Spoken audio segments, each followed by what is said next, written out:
বিদ্রোহীদের আলেপ্পো দখল সিরিয়ার প্রেসিডেন্ট বাশার আল আসাদের জন্য এবছর সবচেয়ে বড় চ্যালেঞ্জ তৈরি করেছে। আর তা মোকাবেলায় আসাদের হয়ে বিমান হামলা শুরু করেছে রাশিয়া। সিরিয়ার দ্বিতীয় বৃহৎ নগরী আলেপ্পোর অধিকাংশ এলাকা দখল করে নিয়েছে বিদ্রোহী বাহিনী। হায়াত তাহরির আল শাম বিদ্রোহীদের হামলায় শনিবার বেশ কয়েকজন সেনা নিহত হওয়ার কথাও জানিয়েছে সিরিয়ার সেনাবাহিনী। ফলে বাধ্য হয়ে সেনা মোতায়েন করতে হয়েছে সরকারকে।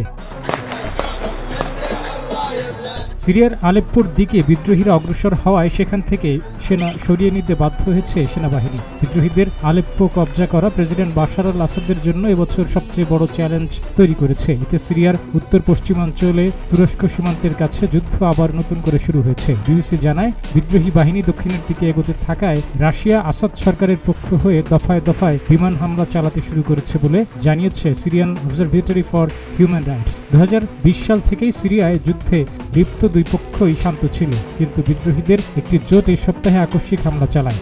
ইসলামপন্থী বিদ্রোহী গোষ্ঠী হায়াত তাহরির আল শাম এই আক্রমণের নেতৃত্ব দিয়েছে।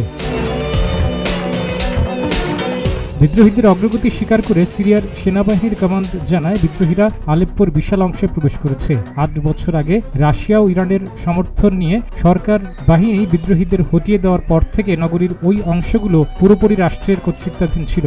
সামাজিক মাধ্যমে আলেপ্পো থেকে আসা ছবিগুলোতে দেখা গেছে বিদ্রোহী যোদ্ধাদের একটি দল রাতে নগরীটিতে প্রবেশ করার পর সেখানকার সাদাল্লাহ আল জাবিরি স্কোয়ারে জড়ো হয়েছেন। তাদের পেছনে সিরিয়ার প্রেসিডেন্ট বাশার আল আসাদের বিশাল একটি বিলবোর্ড দেখা যাচ্ছে।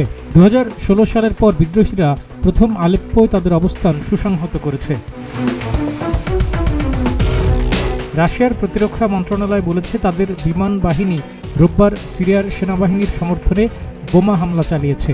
ইদলিব এবং হামার পল্লী অঞ্চলে হামলা চালানো হয়েছে। উত্তর পশ্চিমাঞ্চলীয় ইদলিবে রোববার সকালের রুশ বিমান হামলায় 4 জন নিহত এবং 50 জন আহত হয়েছে। Syrian Observatory for Human Rights এ তথ্য জানিয়েছে। রাশিয়া দীর্ঘদিন ধরেই সিরিয়ার প্রেসিডেন্ট বাশার আল আসাদের ঘনিষ্ঠ মিত্র।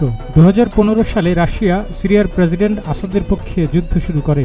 রাশিয়ার সহায়তার কারণে যুদ্ধ পরিস্থিতি আসাদের অনুকূলে আসে। এবারও বিদ্রোহীদের চ্যালেঞ্জ মোকাবেলায় আসাদের পক্ষে দাঁড়িয়েছে রাশিয়া। তবে কেবল রাশিয়াই নয়, ইরানও সিরিয়ার প্রেসিডেন্ট আসাদের মিত্র। তারাও বর্তমান সংকট নিরসনে মাঠে নেমেছে। চলমান সংকট থেকে আলোচনা করতে ইরান তাদের পররাষ্ট্রমন্ত্রী আব্বাস আরাকচিকে সিরিয়ার রাজধানী দামেস্কে পাঠিয়েছেন। ইরানের পররাষ্ট্রমন্ত্রী এরপর তুরস্কে যাবেন। তুরস্ক সিরিয়ার কয়েকটি বিদ্রোহী গোষ্ঠীকে সমর্থন করে আসছে। কাজী এমদাদ, প্রতিদিনের বাংলাদেশ।